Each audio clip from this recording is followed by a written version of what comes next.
Hi, everyone. Can you hear us? Hi, Chair, we can hear you. Okay, wonderful. Hi, Indiana. Hi. See, we also have some members of the public online. Wonderful. Thank you for joining us. Hey, Tanisha, how are you? Good to see you. Oh, I don't think we can hear you, Tanisha. Hello. Hi, everyone. Hi, good to see Hi. you. I see see you Jay too, on as Tia. well. Okay. Okay, if you can just give us a minute and then we'll get started if that's okay. We have two colleagues here from HRA. So we're really looking forward to hearing from them to talk about some of the services that they offer. Sorry, quick one, did I just press record when we're ready to start? So it's live and it already started. Oh. We have to do this mute yourself. Sounds good. Everybody can. Okay, thank you. All right. Well, let me. Oops.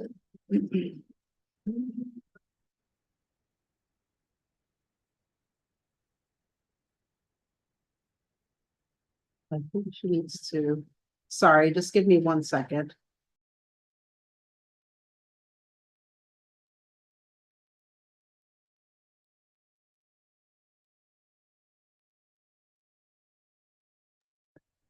Okay, I should be able to do it. Oh, yes, there we go. Sorry, just working through the tech. All right, great. Just give us 1 second.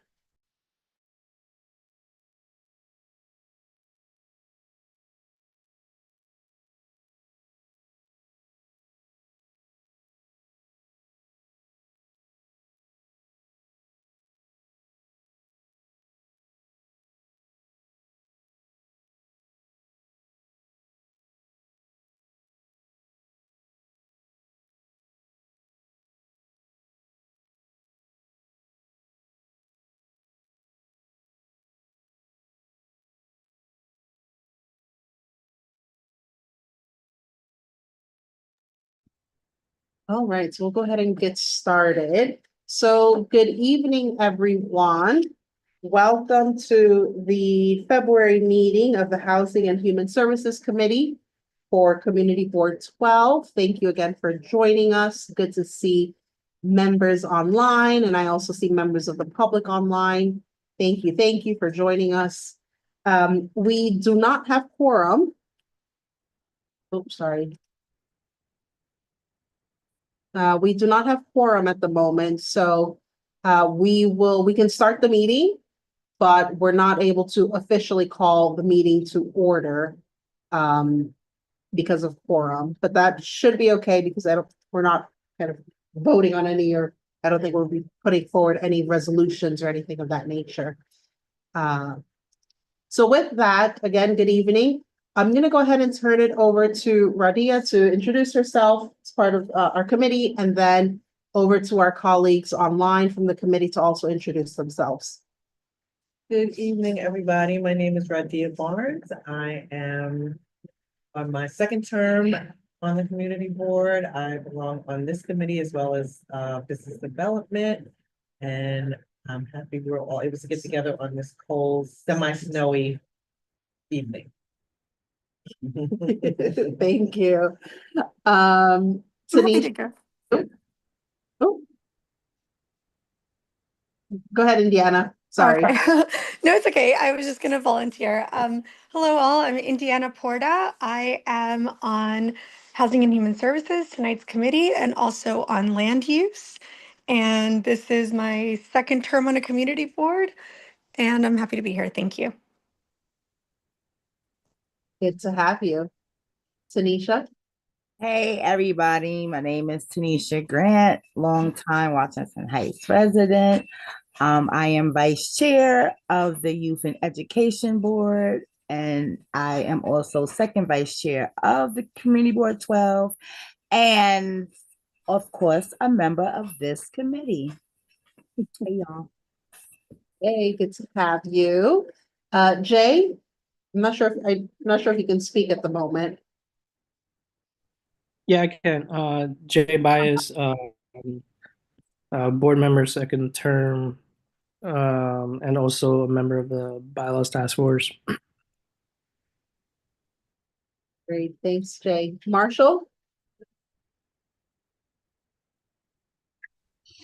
Yes, good evening. I'm Marshall Vanderpool. I'm a public member of the Housing and Human Services Committee. I was formerly the first vice president of Dyckman Resident Association for maybe 15 years. And I'm not sure how long I've been on this committee, but it's been a while, and I'll land my plane right here. Thank you. Thanks, Marshall. Good to have you as always. And I'm Marielle, and I been on the community board 4 years, 4 or 5 years now. And I'm chair of the Housing and Human Services Committee.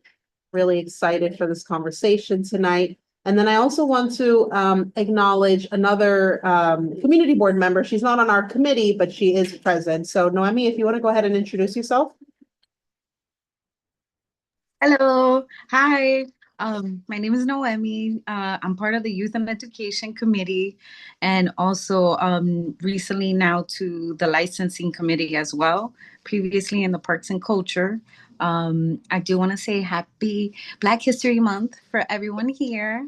And it's a pleasure and an honor to make sure that our community gets some of this information. So definitely sharing this. Thank you, guys.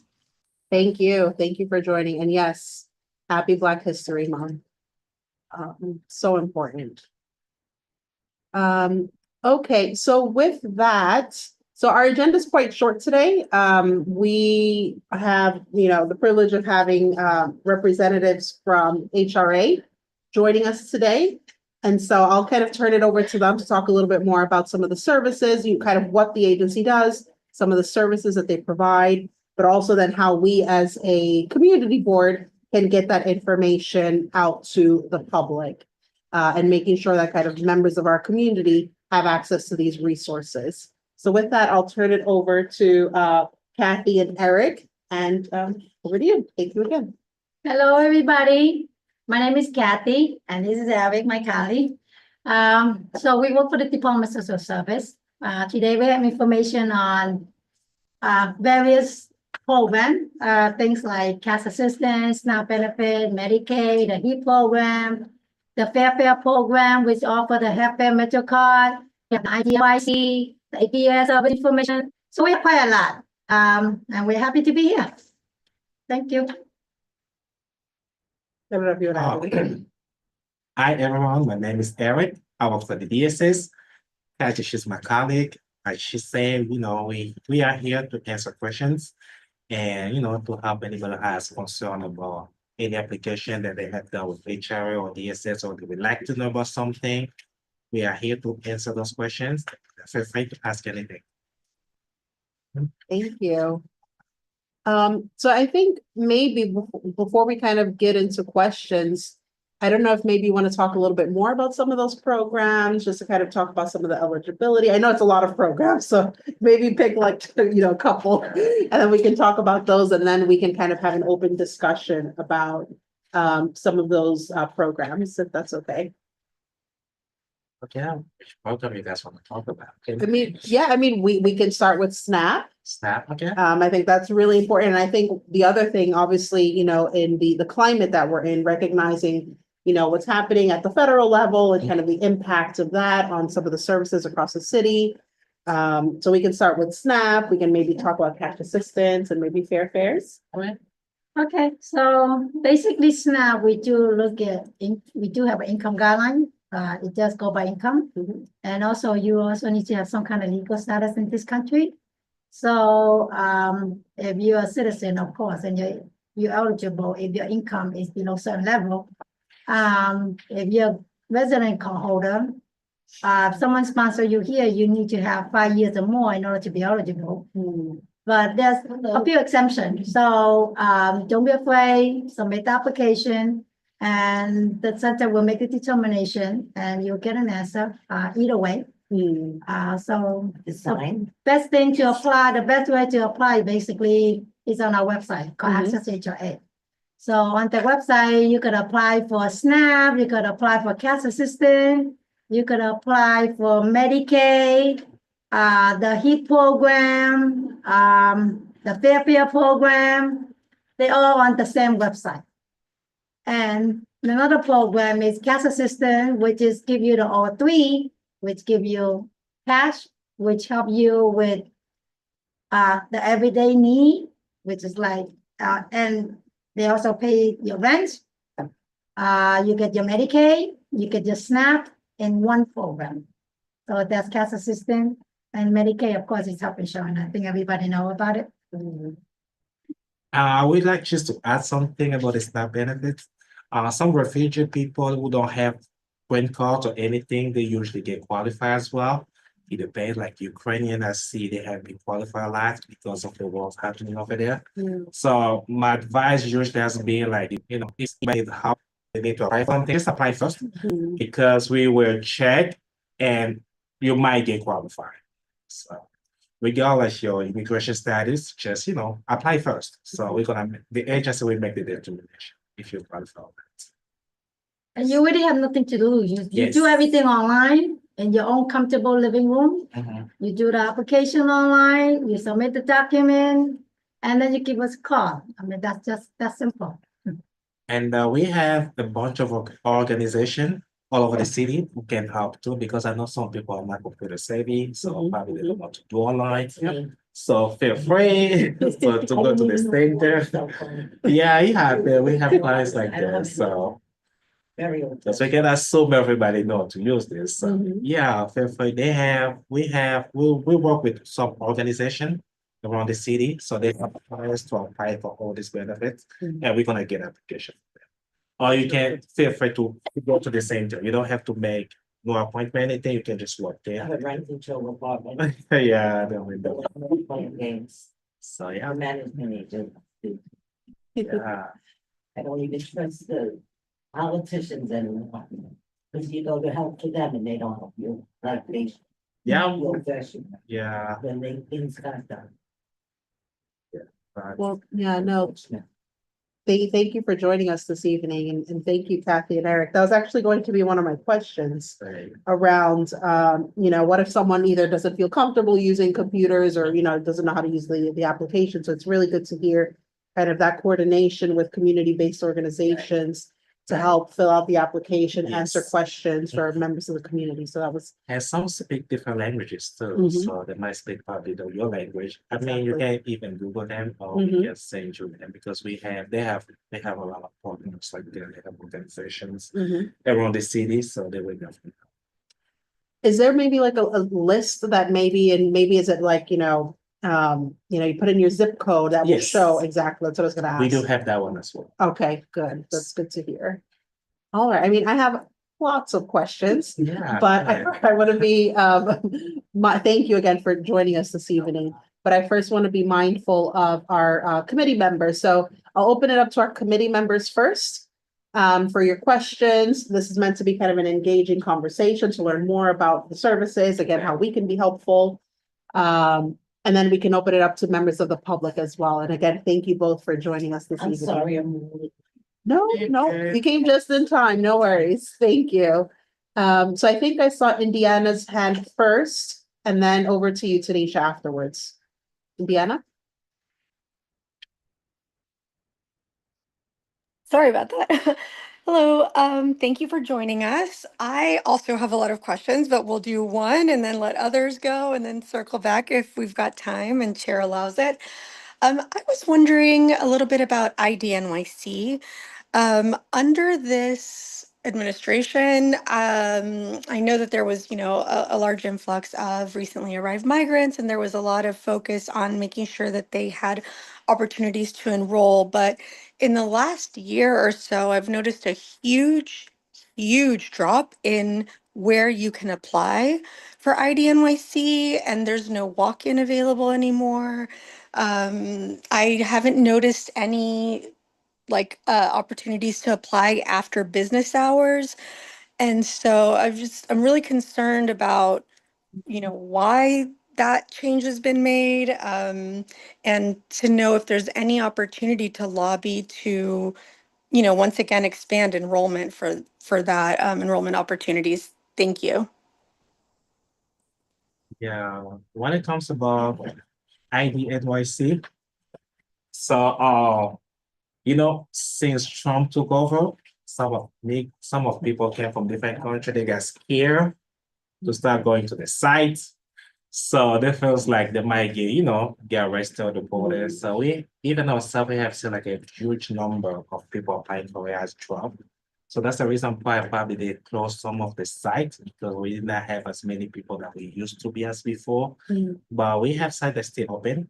So you can do it online. And when you go online, they will actually tell you which sites are available. And if you're, let's put like you didn't get what you were looking for, you can always email or DSS inbox. So that's one of the things I work on it. So we receive mails, questions, anything, and we can answer. We can show you like where we can get you through. Well, as far as I know, it's still pretty much open. It's still working. Okay. And so maybe Chapter- just ask one small follow-up question. Sure, and then I think Kathy wanted to come. Yeah, just. Oh, sorry, go ahead. Okay, so if you have one of these pamphlet, it has a QR code here. So basically what you do, you scan this QR code and it kind of pop up with all the available site. And the best time to scan this QR code to find an appointment is Friday after 12 o'clock. Because every Friday after 12, we refresh the list. Oh, So even yesterday I went in, there's still appointment available. So you don't want to wait until Thursday, then maybe most appointments are already taken, but do Friday and it's there. I usually don't like to give out information where I don't test it myself. So I test it, there's appointments are there. So if you get a chance, grab one of this and scan a QR code, okay?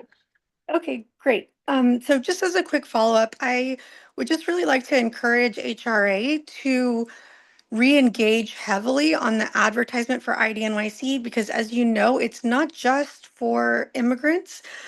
Yes, there is a lot of fear, but I think one of the things that strengthens IDNYC is the fact that it's for all New Yorkers.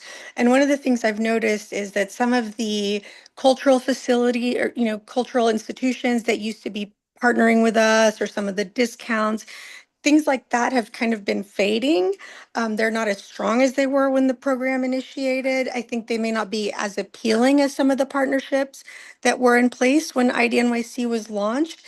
And again, I've just noticed a significant drop in the kind of outreach and advertisement that the administration has put into IDNYC and a significant drop in enrollment locations and enrollment hours and just kind of like availability on the weekends or on the evenings. And I think now more than ever, because immigrants are scared, we really need to ramp up efforts to engage other New Yorkers. So it's not just this immigrant card, right? It's for all New Yorkers. It's for youth. There are local laws that pass to try and encourage, high schoolers and other younger New Yorkers engaged. So I just encourage you to please urge the administration to invest in ramping up outreach. Thank you. Thank you. We're gonna let them know. Yes, on our next meeting, we definitely will bring it up. And I'm gonna take note and put it this way I remember. Thank you. Thank you. I have an IDNYC and I really like it. I love it too. It gives you discounts and a lot of There you things. go. Listen, especially on the movie tickets. I'll tell you that. No, the best discount that I like is if you join the you have an IDNYC card, you join your membership at the Bronx Zoo, you get all the zoo free, For free. plus New York Aquarium. That's the best thing. New York Aquarium is $29, $29.99. I can't afford it. And it's unlimited for a whole year. For a whole year. Yeah. You can't go wrong. You could do that once every 5 years. Yeah. Yeah. It really is, like an opportunity to make, these institutions, as Indiana mentioned, more accessible Right. to New Yorkers, and that's really important. So let's echo what she said around re-upping that advertisement across the city. Tanisha, over to you. Thank you, Chair. And thank y'all so much for coming and presenting to us and giving us the information. It's important that the community gets it. So my question, so I hear what y'all saying and it sounds great. but in my experience and with a lot of community members, they feel like it takes a lot for them to get in touch with HRA. Like if you call the number, you might be calling them all day, or you might be on hold all day trying to get a live agent. And my second part is, since it is budget season, like Indiana, I would encourage HRA to fight for more dollars in your budget, because right now, the way that the budget is set up, people run out of their food stamps in the first 2 weeks. And then they're going to pantries and stuff for the next 2 weeks, trying to, stretch it out until they get food stamps or cash again. So that's something that I would like you to take back. It's great that we give services, but it's really scarcity. And again, a better, call time when people are trying to call in and get a live agent would be great. Thank you, Tanisha. Could you speak to that? Sure. To answer the first question, is like, this is a big city. We have almost 10 million people living here. So the best time to call HRA number, you have to do before 10 o'clock. So early in the morning, No, because 8:30. yes, You need to so call at 8:30. between That's the best 8:30 time. time, that's the best time to call, because people Yeah. wanna call like after 10, 11. That's when everybody wake up. It's Mhm. like a lot of people calling at the same time. So the best time to call is early. 8:30, between 8:30 to 9:30, that's the perfect time. The wait's not gonna be there. Oh, you'll get disconnected. Really? Yeah. Oh, Oh, yeah. Especially if you call between 12 to 2, that's the worst time to That's right. call. Half the Yes. staff go to lunch, the other half staff are working, so it's gonna take even longer. So the best time is call at 8:30 in the morning. Mhm. Mhm. I'm pretty So- sure you'll get somebody. yes. So everyone you call. Can I follow up on that Sure. point? I guess there's a bit around also making the hours accessible, Mhm. because we're talking about people who are working, some, Right. maybe they may be working overnight, some people are sleeping and some people are commuting, and so sometimes it's not easy for them to make that call Right. at 8:30 in the Mhm. morning because they're, finished dropping off their kids at school or, whatever it is that they have going on. And so is there, I guess, I want a recognition of that, like how can we make these hours a bit more accessible to working people? But also, can we expand the hours, and obviously, and there's probably a question about capacity and how many people are staffed and so on. Budget. The people budget, exactly. And then I guess, So that's a follow-up question. to for me answer later, that but- question, I always say like, you really don't have to call because you can always walk in to the center. The center stay open, so you can go there anytime you feel like from Monday to Friday, Mhm. or you can send us an email. We check all the emails, so believe me, somebody will get back to you. So if you feel like you cannot call, you don't want to go to the center because of a long line, send an email.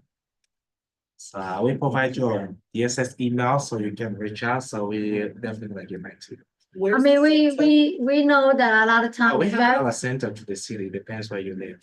We Is there have, one like in Washington Heights, the main Yes, one? let me There's get there's a list, yeah, exactly. we have a list. There's so many centers. Well, you go to the Inwood, Washington Heights, I- HRA. Okay, They tell me to go to Brooklyn. I'm born and raised in Washington. Oh, Heights no. all my they life. probably send you in Brooklyn because in Brooklyn, that's the only set where they're gonna give you like a full stamp card. No, Either- it's for Mhm. people who are on So for SSI, SNAP which I'm no benefit, longer on it's SSI. Okay, And you can always look To on go it. to Brooklyn. Mhm. That's what I'm So told. there's one. oh, for- wow.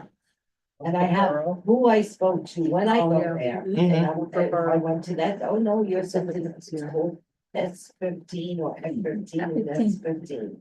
That's their code name. But it says HRA. I used to have to go all the way to Spermont. I really don't know why they have to send you anywhere else, to be honest, because the only time the center send people to another place, like when it comes like, your full stamp card, your Mhm. stamp Yeah, well, card, you that have to go too. get it. In The Brooklyn. only place they do this They in don't. Brooklyn, yeah, Yeah. for the whole. If you getting SNAP benefit Mhm. and you're on SSI, I'm You're- not over on SSI. at one point, were you at one on SSI? Yes. Okay, all F15, take care of all the SSI recipients. What about S15? What's that? The state, right? S15, there's no such thing as S15. Well, I have papers that say F15. I have some papers that says S15. Well, it should be That's a code F15. name. It's a F15, And I it's a shouldn't have downtown to go Brooklyn. all the way to Brooklyn at my age. If you're not an SSI, you don't belong there. Exactly, but So, we change that. You could have the request to, according to the zip I code. requested that letter. When I fill out any applications, I squeeze that in with, and then when I request Yeah, let me copies, get it. I don't always get the copies that I'm requesting. If it's okay if you hold that point, just because we still are in the middle of committee. sorry. No. Please, thank you for coming. This is why we have these meetings. It's like, I really just put it down what she No, says. please do. And that way then we can come back to you on some of those points and then, you can maybe get their contact information to follow up on some of those points, if that's okay. I think Tanisha, there was another question that you had that I might have, I think it was about the hours and there was another question that you had that I want to make. Budget about, Okay. food stamps that they do give and money is not enough to support families for the whole month. And if they could, since it's budget season, I know that social services, HRA, they all go to budget hearings, Chair, because I be there too. And if they could advocate for the people, because it's not enough, like you're making it sound like real nice and all of that, but people have real issues, you know what I'm saying? Even after getting support to still survive. So, that's like the big elephant in the room. That's all I'm saying. Okay, so basically for one person, right, in a household, the minimum for household is $23 for SNAP. And the maximum for one person is $292. For two people will be $536. So how much you get for SNAP benefit is going to depend on your income and your expense. So make sure you document all your expense. If you pay for rent, make sure we have the correct amount. If you pay for light, make sure you bring in a utility bill. If you have AC in the household, make sure you document that. Because if not, then you're not going to get what you're entitled to. And if you feel that your budget is not correct, you could always request for a budget review. We're more than happy to correct. If it's a mistake, we're happy to correct it. But if it's something we need to bring in so we can fix the budget, we'll let you know. And I would like to add something. The household composition is very, very something serious that clients don't pay attention to it. Let's put like you have a household of 5 people, but when you apply, you only apply for yourself. So therefore, we only want to give you money for yourself because you did not tell us how many people you have in the house composition. So people, they live with all the people in the household, but they don't say anything about applications. So household composition is very important when you do application. Just like if you have 5 people in the house, put 5. So if you only you, put you, because I've seen cases like people live with other people, but since they cannot have information on other people, they just be like, you know what, I'm just gonna apply for myself. I've seen cases like that. So therefore, you're gonna get qualified just for yourself. The money you're gonna get is gonna be just for yourself. When you don't leave yourself in the household, you live with other people. So sometimes, clients make mistakes like that. Yeah, that's what we do. No, that's helpful. And then if I can just build on the question that Tanisha said, one of the things that we do here at the community board, usually kind of September, October, we put forward our budget priorities. Right. And the things that we as a community want to say, these are things that we think are really, really important for city council to look into and prioritize for the following budget season. Right. So the question is, what's helpful? I would imagine probably, and then usually they have to be quite specific. So some of the things that we usually put forward on are things like increased support for food pantries, things of that nature.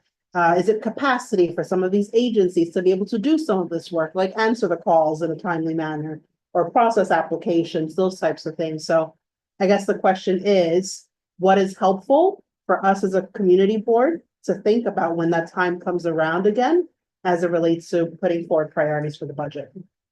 if you had a wish list of like two things, or two or three things, what would Well, they be? every year in October, Mhm, we do look at the inflation Yep. across America. mhm, So that's how they come up with 292. mhm, And that's how they come up with the utility bill expense. How much do they consider as that as an expense?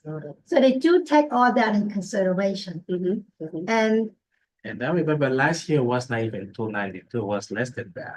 So they just increased the well, SNAP. every year they do increase it a little bit. Mhm. The year Yes, before they was the just biggest increased it. jump. I Yes. mean, but they take So that it used to across be the board. 190 something, so they increased it to two, yeah. The measurement take across the whole country because it's a federal program. It's a not federal state program, program. yes. It's not in New York Can I City. ask a question? What was the maximum for, SNAP in year 2021? Do you remember that? Oh, when I remember. For one person? I don't- Maybe 250? Yeah. Maybe, I'm guessing. Yeah, it could be 250. Yeah, I'm guessing. 250, yeah, about that. And then the emergency thing went off. Am I correct? That went off for the COVID? They took that away? Well, What during the if- COVID, it's not emergency, but everybody get the maximum. Right. If you got SNAP That's what I meant benefit, to even you're say. entitled to 23, you get the That's maximum. You get the maximum. Yes. Mhm. And then after the COVID emergency, when everything was going back to normal. Yeah. Yes. They cut it down to, I think it was. Well, they only give you what you're entitled to, that's it. They're not giving you the maximum. 192. Well, right now it's 292 for one person, the The maximum, maximum. and the minimum is 23. We're gonna go circle back to the committee questions. Thank you. Before I go to you, Indiana, can I check if either Jay, Marshall, Radia, if you all have questions first, before I go back to Indiana? Yeah, I have a Okay, so over to you, Radia, and then I'll check back online. I wanted to ask you about the SNAP scam that's been going around. I run a food pantry. Have so many of the people who come visit are almost hysterical because they're like, my SNAP benefits got scammed and hacked. And they're saying, at one time, I think HRA was replacing it, but now they're not gonna replace it. Do you know why they made that decision? All right, if you have lost your SNAP benefits before December 20, 2020, yeah, I believe you're entitled to the replacement benefits. Let's suppose like you were a scan in November before December 2024, so we can always replace that one. But anything that happened after December 2024, right now, we're now replacing, well, people can always file. Because like you said, everything depends on the city budgets. So we probably will, give them the money back, but at this moment, we're just not sure because it depends. So tell them to file anyway. Yeah, they can still Yeah. file the claim. Well, but if their benefit is stolen, I'm sorry, Mhm. I just want to clarify that. If their SNAP benefit is stolen after December 20th, they're not replacing anymore. Because it was not part of the bill that they signed back in Washington at the end of last year. So it was not there. So we don't have the budget to replace it anymore. Yeah. Anything stolen before December 20th, they could replace it as long you notice date that it was stolen within 30 days. Now for cash assistance, they are still replacing.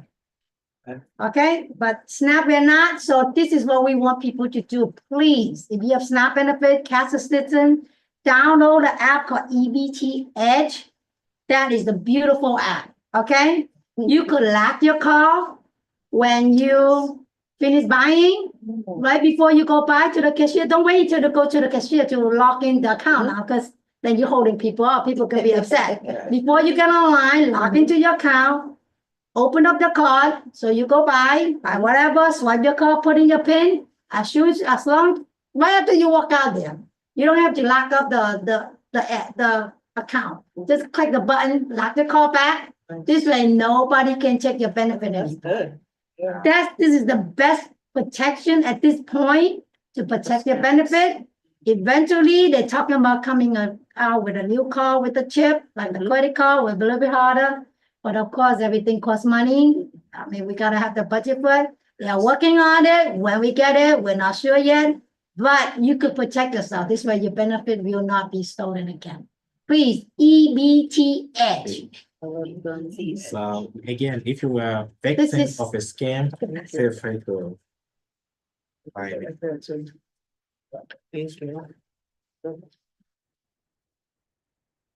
Anything else from you? No, that's it. I bought plenty. Yeah, good, good. there's a I'll lot of take this with copies. Great, thank you. Anyone else from the committee online?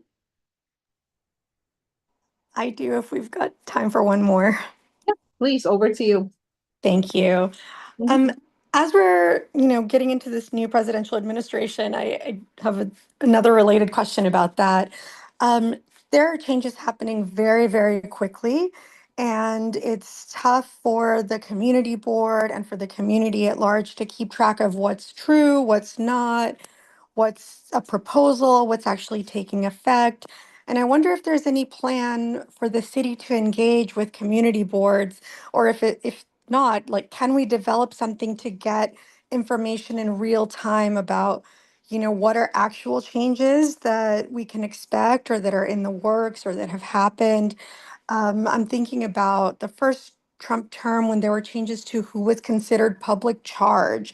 And there was a lot of fear with members, like in our community, there are a lot of green card holders, and they were very scared to continue to receive benefits, even if it was maybe not even for them, if it was for their children, because they thought it might hurt their chances either getting a green card or becoming a citizen.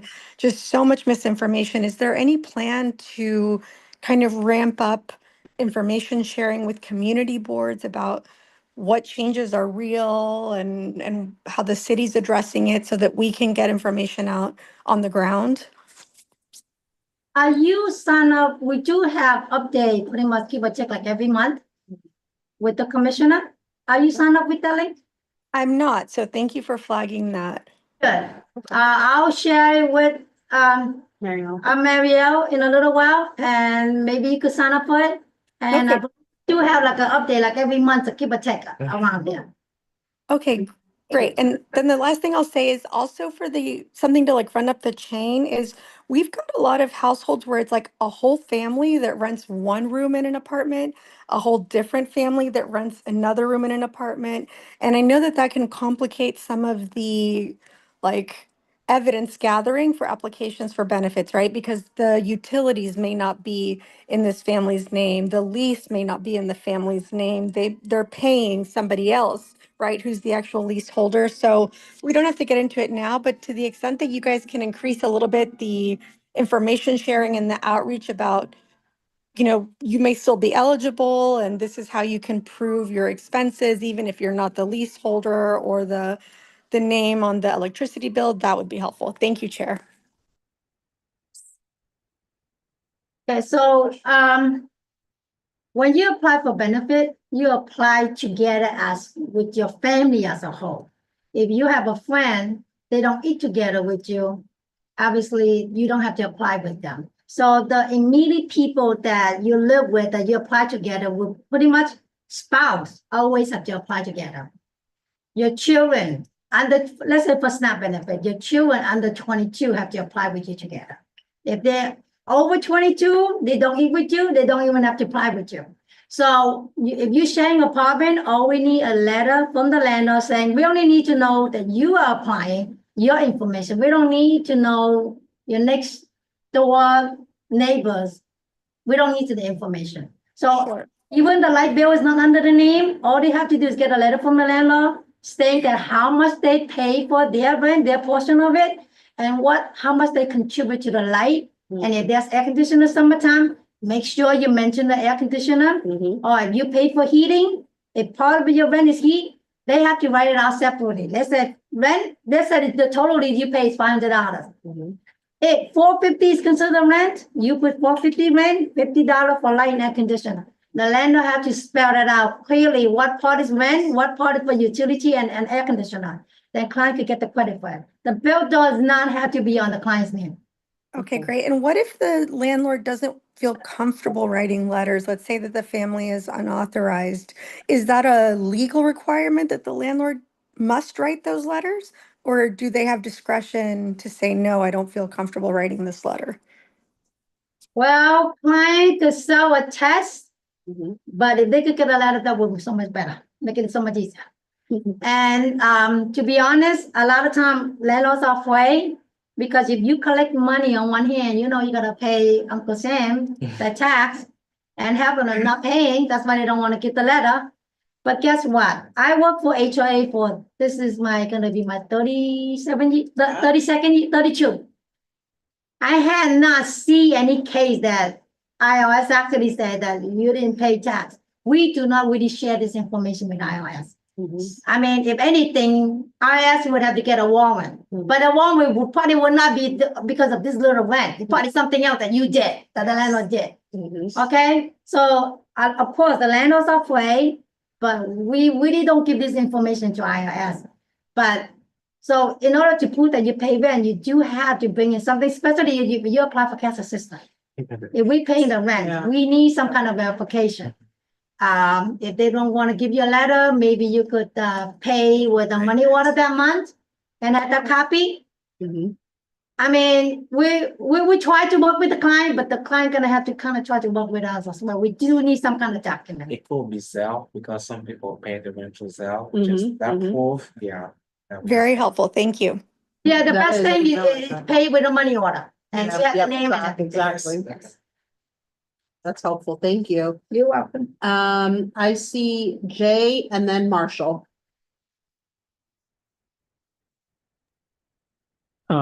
This might not be something you can answer. I know this just happened recently, but this is more related to the shelter system.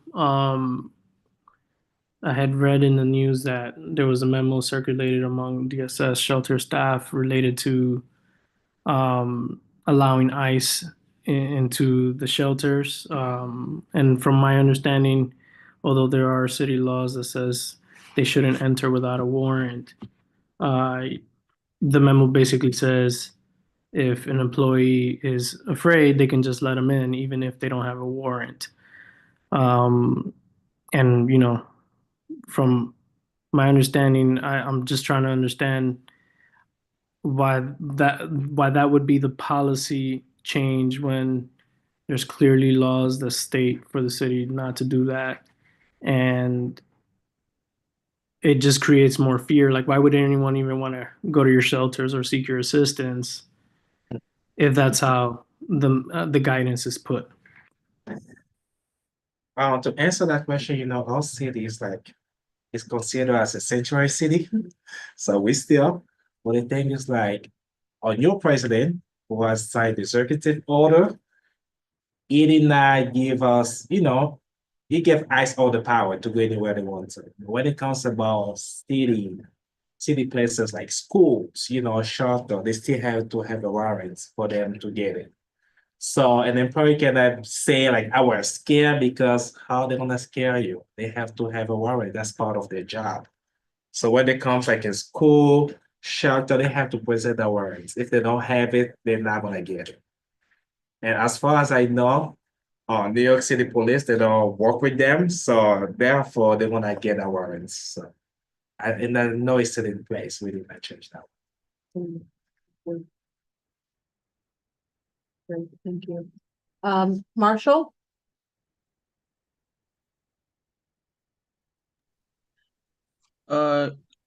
I wanted to circle back to Indiana's point though, as far as having multiple families in an apartment. And part of the problem I'm hearing is that, and I apologize, what is the young lady's name? That's what's your name? Kathy, my name is Kathy. Kathy. I hear Kathy saying, get like a verification from the landlord. The landlord is out of it. Arguably, you got one leaseholder, and maybe that leaseholder for that apartment got 3 bedrooms. So he's looking for people to be in each of those bedrooms. These subtenants more often than not are probably not going to have any sort of lease. Who's to say what kind of charge he's placing on his subtenants? And I really, I'm really feeling how onerous it could be to be able to substantiate how, well, I'm paying so much rent, but hey, the prime leaseholder, so to say, hey, he's making his. He's not wanting to give up or put into the light what he might be accruing out of this. So I don't know if it's so much a question, but an observation of the real problems that I see here. And Indiana, I feel for people who are in the circumstances you raised, and I'll land my plane right here. Thank you. Okay, so let's say you have one lease for three room. And this person that had the leaseholder rent the 3 room to 3 separate family. So you could get a letter from this person that has the lease. He could write a letter saying that he's sharing an apartment with so and so is paying X amount for rent. We can accept that. It doesn't necessarily have to be from the landlord directly. So the leaseholder will consider as a primary tenant. You get a letter from the primary tenant. That will work as well. And for SNAP, the cash assistance, you definitely need some kind of verification. SNAP is a little bit more lenient. If your story is reasonable, they could take a self-attest letter. But you still have to verify that you live at such, wherever you live. So you could get some kind of mail, you could get school letter. The doctor could verify that you live there. Let's say you have 3 children, they all go to the same doctor. The doctor could write a letter, say, these are my patients, and the listed address is ABC. We'll take that. Or you get a letter within 60 days from the health insurance place, for school, for wherever. We'll take that. So we try, but I think we all have to work together to verify. So that letter could be from the primary tenant. It doesn't necessarily have to be the landlord. It don't have to be the real landlord. I hope I answered your question.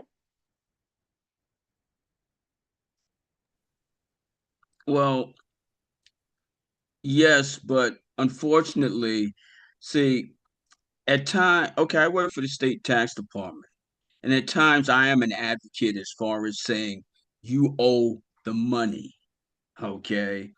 And more often than not,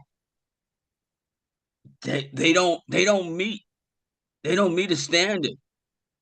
And I'm just trying to say that within those circumstances, those persons who are, I mean, they need a place to live. They're doing the best they can, maybe in that circumstance. They're at the mercy of others as far as finding these rooms to live in like that. And if you've got more than 2 people in a room like that, that's problematic is as well. But I mean, I don't know where you fit into the situation. I mean, are you more of a marketing person? Are you the decider as far as evaluating these cases? I don't know. Maybe that's a time for another discussion, but I'm just amplifying what Indiana was saying. I mean, it's to me, it's a very challenging circumstance as far as trying to receive these benefits and proving that you're eligible for these benefits. I mean, as I said, your name is not on a lease. You probably don't have anything from the primary leaseholder. You probably don't have anything as far as the utilities or the gas. Okay. I don't know. Like I say, it's a tough situation. I just want to amplify it a little bit. And I accept as reasonable what you've portrayed within the knowledge you have. Thank you. You're welcome. Thank you, Marcia. Thank you, Kathy. I'm not seeing any other questions from committee members, but I do see other community board members. So I want to just check to see if, Noemi, if you have a question, I'm not sure if you do. And then we'll open it up to the public. We have 2 comments for the public, but over to you, Noemi, first. Yeah, thank you. I had a question in regards to I guess I'm not sure if it was answered before I did walk away, but in regards to the migrants that were receiving support previously, is that completely shut down, or are they still being able to apply or like reapply in a different? As far as I know, we did not stop anything, so everything's still available. As far as I know, yeah. So we did not shut down. It's just like you have to understand, migrants they usually scare, especially, you know, when Trump was elected for the first time, I used to work for the DOE. At that time, we used to have a lot of students stop coming in school just because Trump was elected. So the same thing's happening now. A lot of migrants, they don't want to apply for benefits anymore since it took over. So the benefits stay there. So it's just, you know, they have to apply for it. Sometimes they're scared. As far as I know, nothing has stopped. We're still providing those benefits to the migrant. That's why I even said before, you know, sometimes some refugee people, they came from a different country, they be qualified for food stamp, cash assistance. It depends on your immigration status. So as far as I know, we did not stop those. I have one more quick question about fairs. Fairs. Yeah. Is it only for seniors? For everyone, anybody can apply for it. That program It is has for a- 18 to 64. Yes. If you're 65 older, you apply with MTA and that guarantees you're eligible. That's the reduced Yeah. part. Yes. Yeah. But it has income limits, I believe. Like, Okay. if you make some kind of money more, you're probably not gonna be eligible. But Mhm. if your income falls under, you know, qualified people, so you're gonna be qualified. So anybody can apply for it. Even those who have paper, those loans that have paper, anybody can apply for it. That's a good question. Thank you.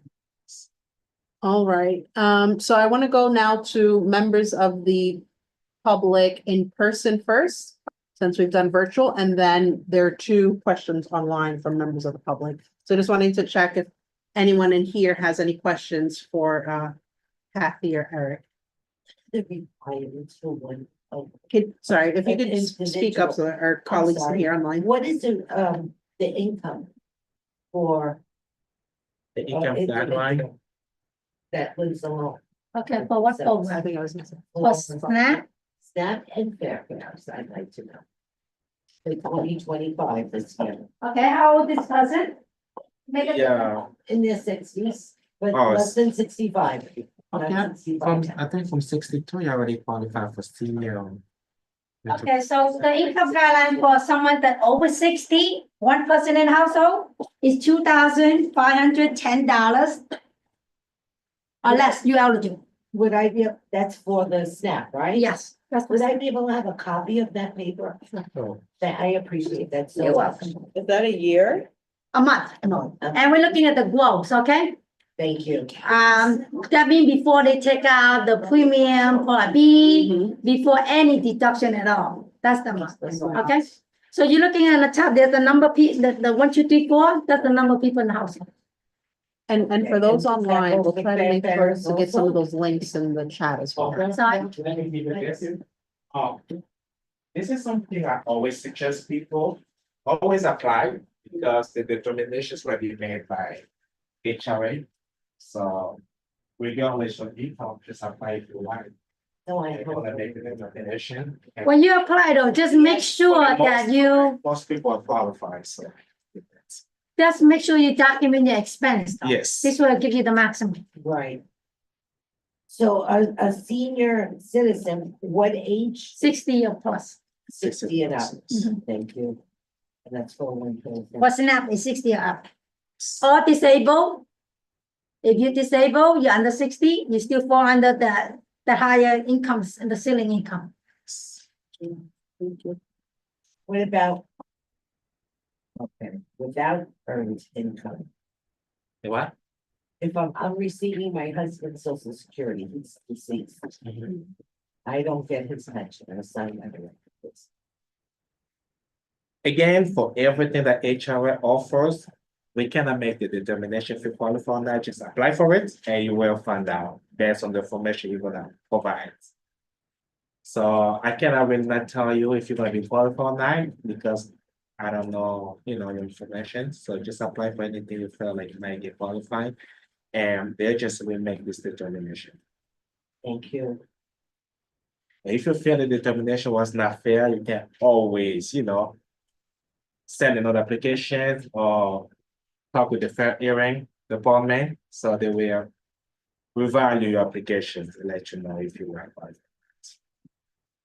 Before you call for hearing, it'd be a good idea to get your case reviewed first with the supervisor. That this will save everybody's headache and money. Because it costs a lot of money for each fair hearing. Yes. So you could get your budget review with us, we'll sit down with a supervisor. I used to be on SSI, Mhm. but when I was granted my husband's social security as a widow. They again have SSI and social security at the same time. It's work. Yeah.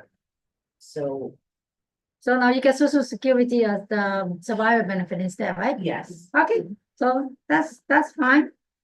So your income will be 2510, and if it's below that, you're eligible. If you, but that also depends on my rent, which I'm rent controlled, Mhm. but it does go up, but I do have a freeze. Again, the determination, if you Everybody- qualify, now every you have situation's to apply. different, I'm Exactly, sure. you have to Yes. apply and they're gonna make the determination. you do have SNAP right now, right? Yes, If you would like your budget to be reviewed, I'd be more than happy to do it for you. really. Yes, There we go. okay? Thank you. That was very. You don't have to wait a whole hour to talk to someone. I'm right here. Yeah, I Okay. got you. Do you have a card? Wanna take down my number? Well, maybe you can. I can write it down, I can write down for you. Thank you. Yes. And if there's- I'll be able to get through. And we'll make sure if there's like an email or something. Oh, yeah, that we also have provide people you the online that access are email. for contact Yes. information. No worries. I, It's like that service right there. Sounds about right. you walk up without any office. I have my home telephone. That's okay. One cell. That's okay, well, Sure. the best number to reach me will be the cell phone, and if you ever call me, if I don't pick up, please leave a message. As soon as I get a free moment, I'll call you back, Thank you. because if I'm just like I'm talking to you now, I can't pick up a call. If I'm doing application, I can pick up the call, but I have no I'll time come to to see you in person, I'll bring all my papers and everything, whatever. Let's see, we could deal with the office, not that you can come and see, okay? I'll be more than happy to see you. Thank you, Kathy. Thank you so welcome. much. Can I check if there are any other members that are of the public in person have any questions? Thank you for coming. Yes, but I have a situation of the apartment where I live. That was my mother's apartment. She passed away almost 2 years ago. The landlord is refusing to do what they call to satisfy and over 60. And I was in the apartment before my mother passed away. So it's been back and forth. 2 days ago, we had a fire in the building and nobody, I know, say anything, nobody called. So what's the right, that I say, we there, but not Yeah. there, like Mhm. legally according to me. Mhm. So now we have to, I call one of the people in Mhm. the area, Mhm. because I call because they did not set my rent for January. So I say, that's strange because I've been paying Yeah. for more than 2 years, Mhm. and never until I asked them to do a release under my name. So the lady who picked up the phone, she say it's because you have to go to court this Wednesday. I say, how come? I never received any paper. Mhm. So meaning, so thank God that I called and somebody in the area, one of the Mhm. congressmen. Mhm. Okay, they was able to tell me what's the day and everything. So now I don't have a lawyer, so the day that I went there, I have to have a lawyer. Mhm. So the lady who was helping, she said this hometown something paper of tenants Mhm. and there's not enough lawyer. Mhm. You know, anything that can happen, what's the worst that can happen? So I am not a lawyer, so I cannot provide any legal advice. Yeah. But what we can do afterwards, because this is still this section here with HRA, so it's a little bit different, but thank you still for coming, because we also talk about housing issues here too. Okay, Is provide you at least with a list of resources of organizations that do offer some of those services. Now, I cannot guarantee that they'll be able to, support, but I know that they'll at least be able to answer your call. So exactly. if Yeah, that's, I could get some advice on this. please, go ahead, Tanisha, thank you. Thank you. Okay, so first of all, you have every right to be in that apartment. You have lived there with your mother for many years. So by right, the landlord is supposed to offer you a lease with the same amount of money that you were paying under your mom. I heard you say that you've been paying rent for 2 years. You have receipts and stuff, right? Sorry? The receipts. Yeah, Mhm. not only that, I've been paying through my account. Okay, that's great. That's great. So what you do is you go to housing court. If they haven't gave you an eviction notice or anything like that, right? Yeah, they did. And You go to housing court to get a stay, to show cause. It's called show cause. You go to the clerk's office. When you go to the clerk's office, you tell the clerk that your mom, you living with your mom passed away, and now the landlord wants you out so that they can have that apartment at market rate. What it is a push out. Don't let them do that to you. You go down to housing court. Housing court is across the street from 100 Center Street. You go right down there to housing court. You show cause. You tell the judge, I've lived here with my mother. They're trying to push me out. I legally deserve to be in this apartment under the same rent. You show them the proof that you have been paying every month and they have been accepting your rent, and the judge will put them in their place. Don't even worry about it. Just handle your business. Very good. Thank you. And this is why I love Tanisha. This is what I do, Chair. Don't even worry about it. They If I have treat a you like housing- that because they think that you don't know, but you know people who know. And I will put the chair will give you my email, and you have any other problems, please reach out to me. That's all you Okay. have to do. Don't pay nobody, no nothing. You go down there and you show cause that is your apartment, and you have every right to be in there. Thank you. Thank you, Tanisha, and I'll I make like sure that you that. get Tanisha's information, and I'll also share with you some of those resources that I Okay. shared. Thank you. There's a lot of organizations in the community that can also support you with all of that, so. Thank you. Also, the councilwoman's office as well. Yep, exactly. Thank you. Thank you. And so please don't leave, so I'm gonna make sure I'll give it to you before you have to stay. CR used to have a walk-in. They don't, everything's appointments and online and. Yeah, no, I hear you. Can't they open the doors again? I mean, after COVID, everything. Things have changed, I know, And I they're know. using that for an excuse, and so many people are tired of hearing the COVID. They should go back to, walk-ins. No, I hear you. There are a couple of organizations that do walk-in things for housing, so I know like the Met Not Council on DHR, Housing. No, not that one, but DHR, They should have, yeah. like they used to have. I don't know what's going on. Sure. Can I just check if there's any other questions in the room for our colleagues here from HRA? Mariela, I'm not sure if you have anything. Yes. Sorry, just 1 second before, I just want to check. Do you have any questions, Phil? You're all good? Okay, over to you. And then our members online. To spur a lunch break. Because years ago, I had received a letter, this is your new. I had to go over to Brooklyn anytime, you know, they wanted me, or instead of mailing my applications, which I heard in the past many years ago, they never received it. So then I used to go in person, I used to Jack Ben's all the way to Brooklyn. And they don't let you in the door, but now they're not there anymore. And I didn't know that. I wasted my time in January to go all the way there.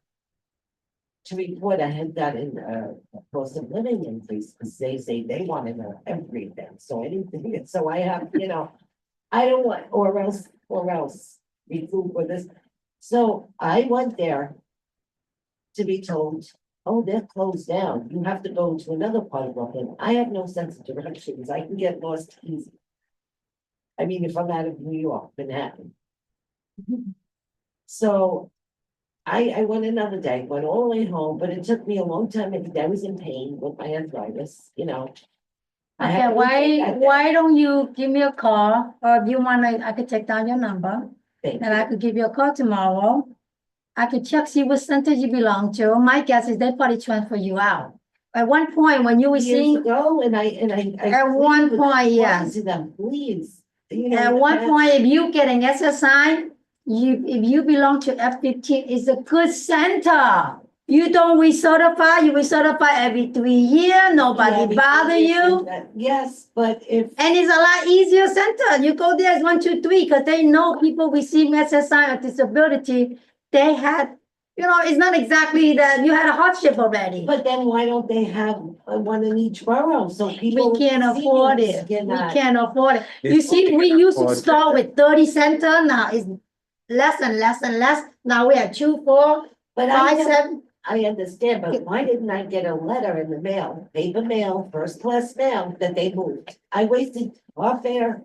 Did you go to F-15 and they moved? Or you go, what did you go? Skirmahorn, I think it's 233 or It's 253 Skimmerhorn Street. Skirmahorn. Because I know Excuse me, 227. Sorry, excuse me, if we can, sorry, just because it's a very specific question to your situation, I'm if it's, sorry. no, if it's okay. I just want to be mindful, because we do have some people online that are, Absolutely. so Sure. thank I you didn't for know that. understanding. Okay. Nope, completely okay. So I see 2 questions online. Nadia, I'm going to, okay, I see a third. So it looks like Monique, you may be, there's someone who put in anonymous. I'm not sure who that is. If you can raise your hand, you will go after Nadia. Members of the public have 2 minutes to speak. So, Nadia, I'm gonna go ahead and unmute you in a moment. Give me a second. And then, would you mind taking a look on the time? So it's just 2 minutes. Okay. Nadia, just check your mic and see if you're able to speak. Hi, can you hear me? Yes. Okay, great. Over to you. Great, thank you so much. I had a question about mental health services for adults. I think some of the people who are here today were at the safety meeting yesterday, and there's a man who lives in Hudson Heights who's really having a mental health crisis.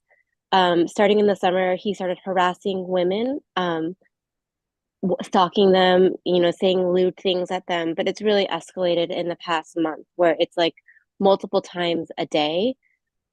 He really needs help. Yesterday, a lot of people, tried to pull the levers with police with the 33rd and the 34th precinct, and all they can do is try to arrest him. But there was questions about how we can get him mental health services. A social worker in one of the Facebook groups suggested calling 988.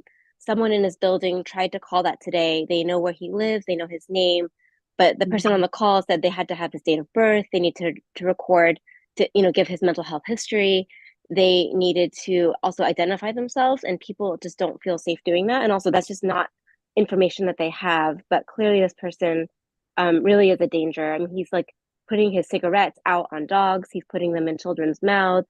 He's, it's really kind of escalated. And so I want to understand what we as a community can do to try to help him, and what services are available. Thank you.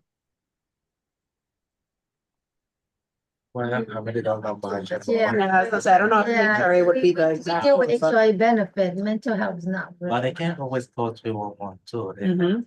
information was not affected. Mhm. So, yeah, so Nadia, And sorry, this was actually probably, I meant this more of a question for the community board. Sorry, I didn't mean it was to be directed at you all, although you provided some great information tonight. oh, okay, no, thank you. That's what I was like, wait, I don't know if they. I think there is also just a wider point there around, the intersectionality of a lot of things. And so what happens when people fall through the loopholes and don't have the social services and the supports that they need? And sometimes that can exacerbate things like mental health conditions and crises and so on and so forth. And so I think that is an important point. We did have a presentation. I think it was back. Jordan, Chair. Hmm? That was when Jordan came on here. Exactly. That's exactly when was it December? Community Health, access. my wheelhouse. That If is. I may, Nadia, first of all, I want to say thank you. Thank you so much for understanding that, mental health is real and a lot of us are really messed up, and criminalization is just not going to work. I want to get into it with you offline because 988 is supposed to be the alternative to 911. So the same way you call 911 and say, hey, blah, blah, blah, it's the same way that you're supposed to call 988 and they're supposed to send. That's what I was talking about at the meeting the other day. They're supposed to send a mental health person with a police officer so that the mental health person, the professional mental health person can de-escalate the situation and actually get that community member the help that they're supposed to get. That's why I was asking the 33rd and the 34th yesterday where those people are. We had a presentation on here about that, and we could probably hook you up to that organization where they was talking about there's not enough mental health professionals to come out here and actually do their job. But they're definitely not supposed to ask you all of those intensive questions. It's supposed to be an alternative to 911 for people who are suffering mental health breakdowns, which it sounds like he is experiencing, and is dangerous for the community and for himself. And I'm just so disappointed, Chair, that we don't have the people that we need in place to help with these issues. And this is why things like this escalate. But we could definitely talk to the council person and also keep talking to the 34th and the 33rd, because this is the issue that this is for something that was launched to help mental health, people that are having breakdowns and having issues with their mental health, and they don't have the resources in place for that. Thank you, Tanisha. And just really quickly, Nadia, and for everyone else online, I've just put in the chat the organization that we were just talking about. So it's Community Access Now, but it's also things called Correct Crisis Intervention Today, and it's exactly that. How do we transform these responses to mental health crises? You can also find the link to their presentation. I believe it was January when we had Jordan present. No, December, excuse me. On the YouTube channel. So I'll try to find that and pull it up on here for you. Okay, thank you so much. Sure, thank you. Sorry, it looked like you might have, we're gonna. Oh, yeah, I will follow up too. I will ask my supervisor about it. I've never got a question like this. Sure, yeah. So we're definitely gonna follow up. No, and thank you for looking into that. It's super important. All right, we then had a question from someone anonymous. I see Monique, your hand is up. I'm assuming that was you. So I'm gonna go ahead and unmute you, and then you'll also have your 2 minutes to speak. 1 second. Monique, you should be able to unmute. Thank you so much. Can you hear me? Yes, thank you for joining us tonight. Yes, this has been very informative, and I do thank the speakers, and I think that what Kathy did was just so wonderful for the person in place. My question really, and I'm not sure where it falls, but I am calling regarding someone with disabilities and homeless prevention. And I'm not sure if that falls in the realm of HRA. Do you want to share a little bit more around what it is? That it may not. I think it depends what the question. Yes, my understanding is that if someone were in need of housing, that the only way to get, like, let's say a city FEPS voucher or something like that would be to be in a homeless shelter.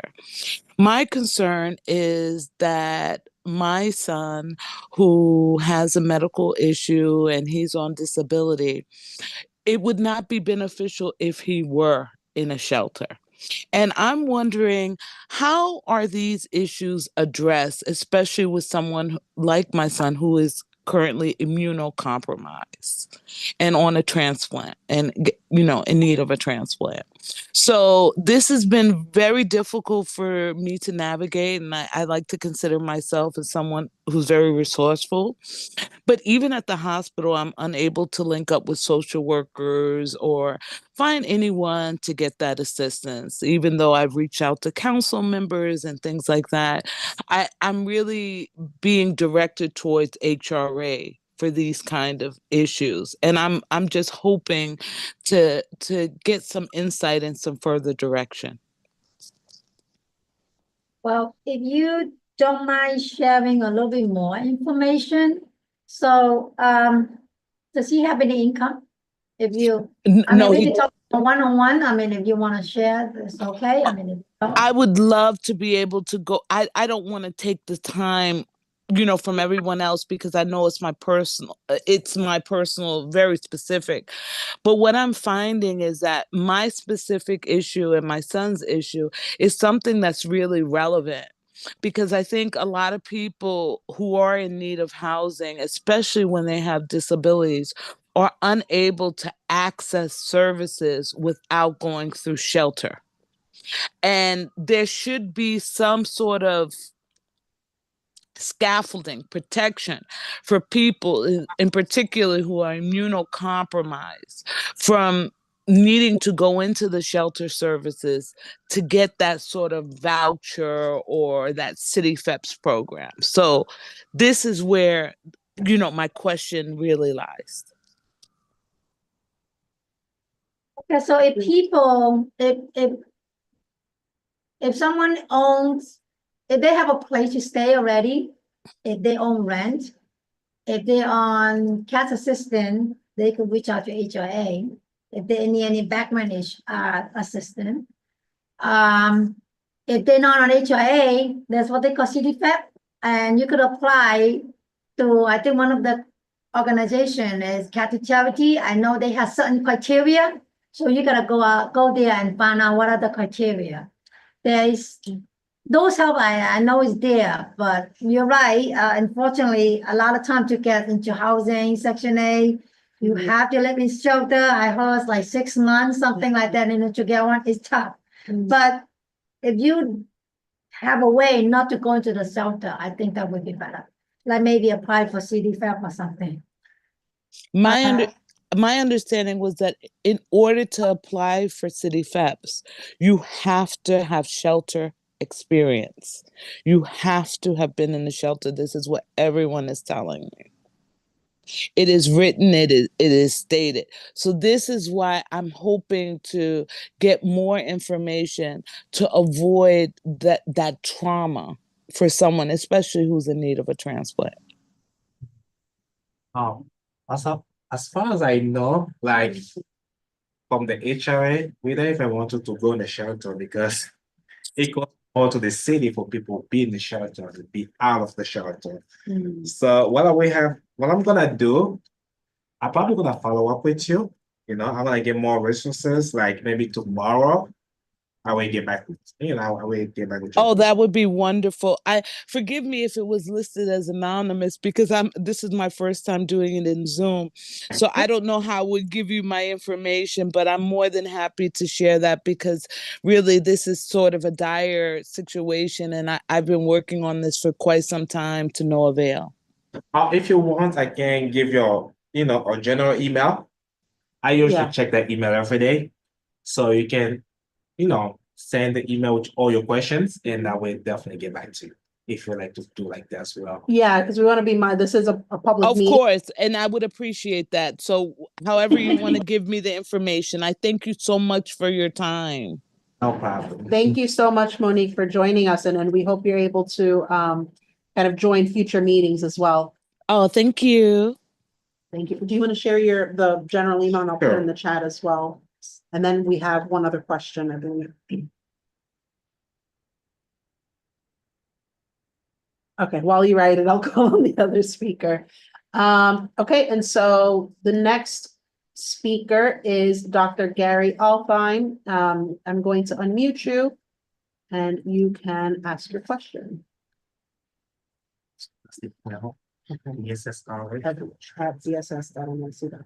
Great, thank you. Yeah, if she wants, she can sell a name, just, Okay, then I will remember. got it. Like that. Sounds I good. check that email over there. So I'm sorry, Dr. Alfheim, I'm gonna unmute you in a second.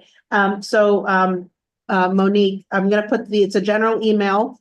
But Eric has shared, if you just, when you send the email to the inbox, just talk a little bit about your situation and say that you were on the meeting. Yes. And then that way it'll provide some context. Thank you. Thank you. Okay. Dr. Alfheim, I'm unmuting you. Let me know if you're able to speak. You just test your mic. Testing, 1, 2, 3. Yep, we can hear you. Are Over you to going to you. get to see me as well, or just hear me? Right now, I don't know how this thing is set up. I think right now we only have just Okay, well, audio, but if go that- ahead, over to you. Okay, well, so I have put several questions in the chat, and just in terms of in terms of mental health services, and just to be very clear, this committee, as well as Manhattan Community Board 12, there was a resolution. So this resolution is that Department of Social Services, it owns the New York City Fort Washington Armory. And there was a resolution in this committee that has been stonewalled. It is in the chat. And I think for the record, we should be very clear that the DSS, Department of Social Services, has wrongfully evicted a mental health service program, which is the agency that we founded. And they came to this community board, and this community board has clearly turned a blind eye to the need for mental health services, as well as the public officials, as well as DSS. It's a 1,200 square foot space that we built out. And I'd like to know who I could contact at DSS, because we were supposed to be able to bid on our own space.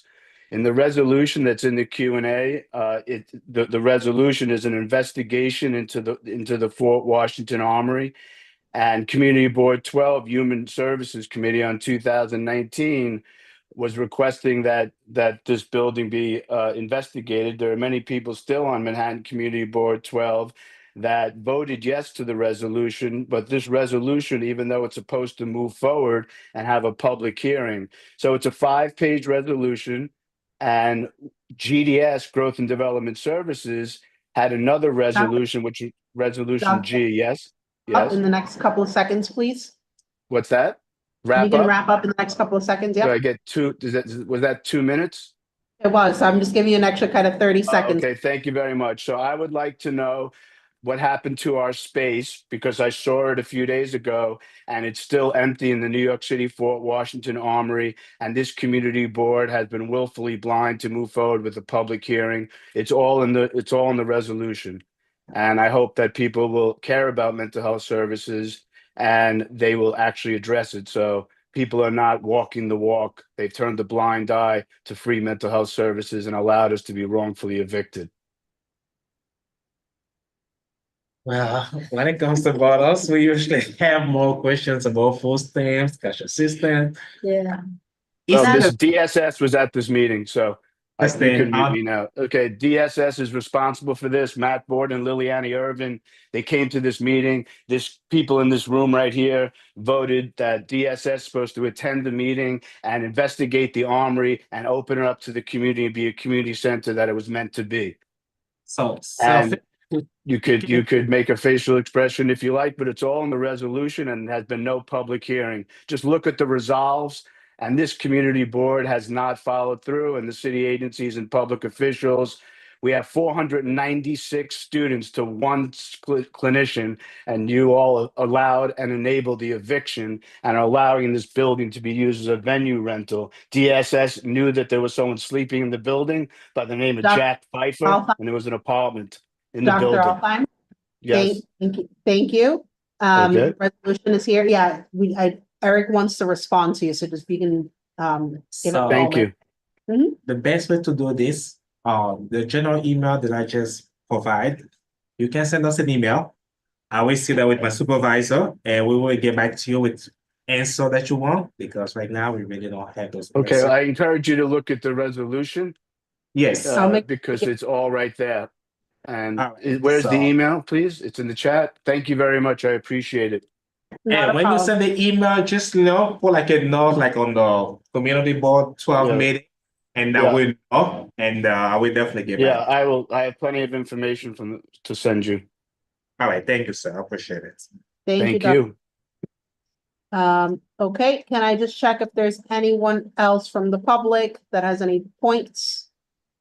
I don't see any, and I don't see any other, hands, here in the room. A big thank you to our colleagues at HRA. I remember when we were, when I was reaching out asking for, we said, oh yeah, just the table. Yeah. And so we came with a lot of questions and really. No, it's just appreciate- that we don't have all the answer. And Yes. those some answer, we quite high up to answer. Yeah, we will just definitely don't have follow up. it. No, And we don't want to thank take a you. long answer. No, I understand. Thank you. So with that, that is the end of that agenda item. Just wanting to see, we also usually have our monthly updates from elected representatives. I don't see any on the line. And I don't think any were able to, sometimes they send a text or something. I don't see anything here. Nope.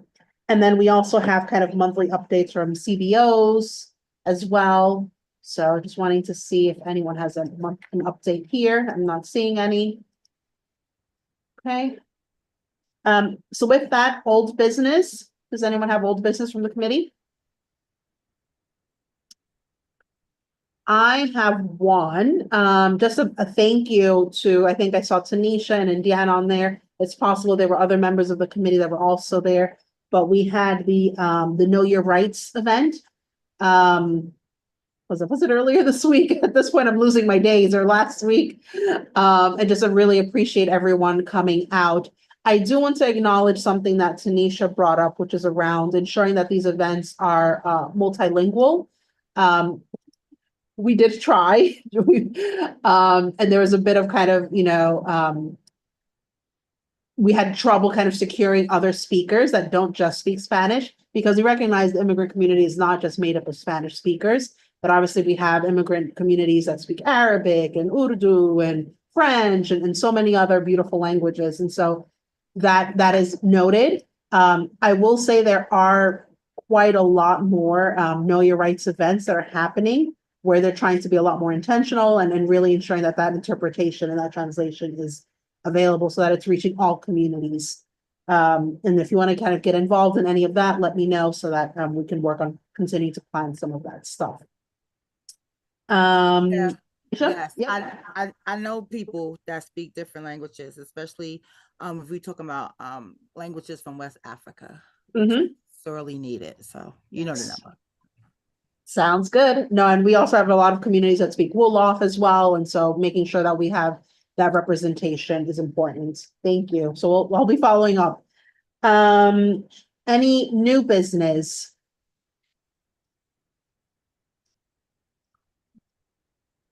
I think the only thing for me on new business is around rent guidelines board.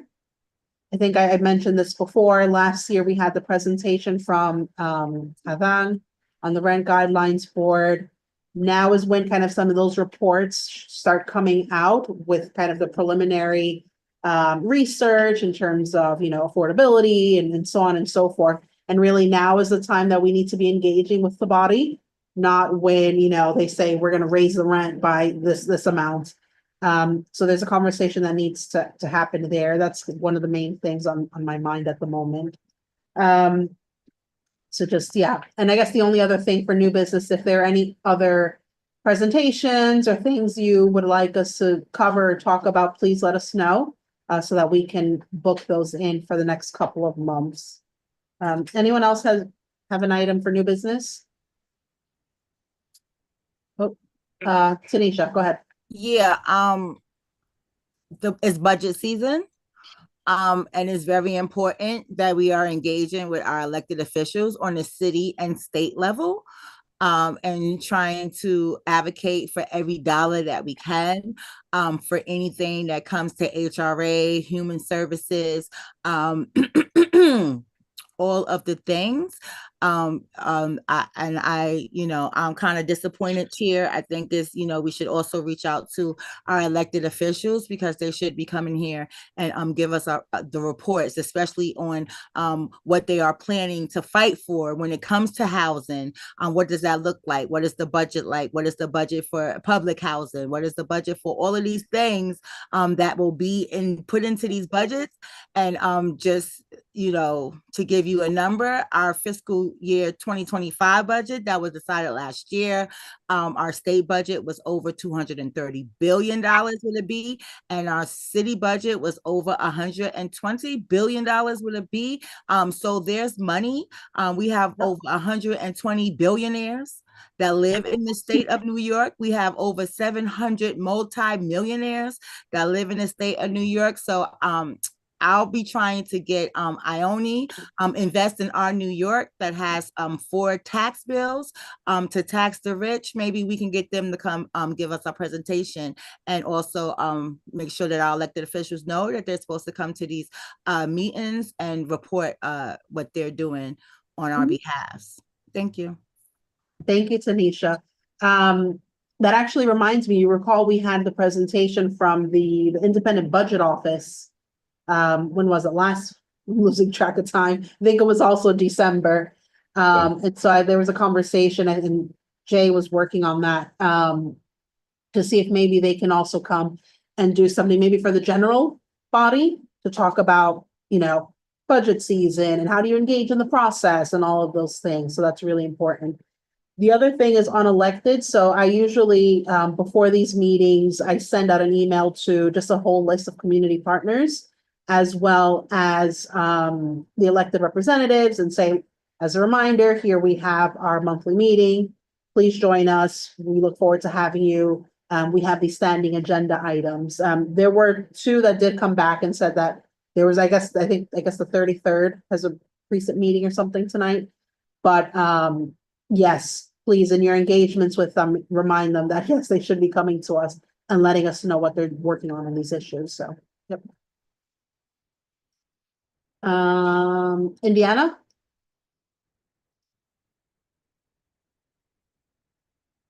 Sorry, thank you, Chair. I just had one quick announcement. I am trying to get the exact dates, but I just wanted to put on our radar that we should be encouraging folks to register to vote.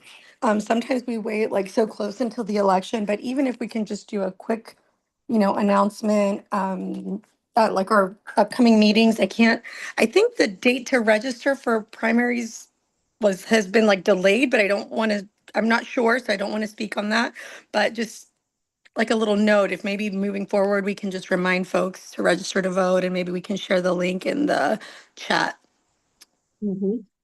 I like that. And that's something that we can also have we can ask to add in the monthly newsletter. That would be great.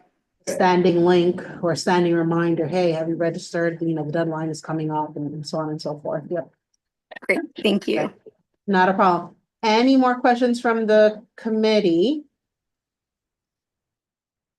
I don't see any, but I see Dr. Altheim. We usually have it under monthly updates for CBOs, but I'll give you 2 minutes. It looks like you want to ask a question. Yeah, thank you very much. I appreciate it.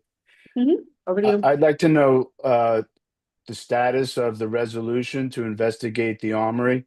It was a resolution, as you know, that was passed And there are several resolves that this community board and specifically this committee has not followed through on. So I would like to know the status of the resolution, which has several resolves. I won't take my minutes to the rest of my time to restate the resolution, even though it sounds like some people don't even know it exists. But can you please tell me the status of the resolution? And specifically also, you told me that they were going to do a tour of the Armory and a tour of my space. And I'd like to know why the community board did not follow up on those promises, especially when it's related to mental health services. We continuing to provide our services. We need mental health services, and the community board is supposed to be advocating for what the community needs. And in this case, they have not for 5 years, and GDS is still homeless, but they still continue to do their services in other places. So I'd like to know the status of the resolution, please, Marielle Sure. and Sally. Thank you, Dr. Altheim. Mental health services are important. I think we all recognize that. In regards to the actual resolution itself, you are right. At that point, there was an attempt to have a tour. There were conversations. Unfortunately, kind of timings and things never really worked out to have the tour. And since then, there really hasn't been much engagement on the resolution. So that unfortunately is the status where that. Is it a rule by the controller's office when they investigate community boards that if there's supposed to be called a public hearing and the community board Manhattan doesn't follow through, and there's also millions and millions of dollars that has been spent. So I just like to understand how come Manhattan Community Board 12 that has in the charter supposed to do public hearings? How come no one is following through on this? It's a very important issue. We need the space. We need mental health services, and I don't understand. So people are tired of coming here and talking, but I'm never going to stop. We had a youth that died by suicide because they didn't have access, in part, to our home, which was for mental health services. How can everyone be turning a blind eye, and how come no one asks about that, speaks up? We've been speaking in the community board for 10 years. How can all of you live with yourselves and not talk about it? Thank you, Dr. Altham. And obviously that's an issue that hits very close to home, honestly. And so it's unfortunate and that's really sad. And, it's like I said, we were trying to organize a tour. The tour did not kind of pan out. Well, thank you for trying. You're welcome. Okay, all the other members, someone should speak up. How can people be silent? I'm Dr. Altheim. We now have to kind of slowly adjourn the meeting. We've had this conversation. Thank you for letting me speak. Yes, so you're not supposed to give up when there's a social injustice, and when the community board 12 members themselves are turning a blind eye. We're in big trouble in our community. There's not going to be mental health services. All of you are enabling the eviction of a mental health program. Thank you for listening. Thank you, Dr. Altheim. I'll follow up with you. Oh, I'm sorry. That's my fault. Okay, I'm not seeing any other hands. So with that, well, I can't officially adjourn the meeting since it was never officially started since we don't have quorum. So with that, thank you everyone for joining. I do hope that the members of the public who joined us this evening return. We like to see this engagement, even when we're having tough conversations. So please do continue to come to the meetings, either in person, online. We meet the first Thursday of every month at 7 p.m. And thank you. With that, wishing everyone a good evening. Thank you, Chair. Good evening. Thank you. Let me, I don't know how to turn this off. Whoops, hold on. I will have lips and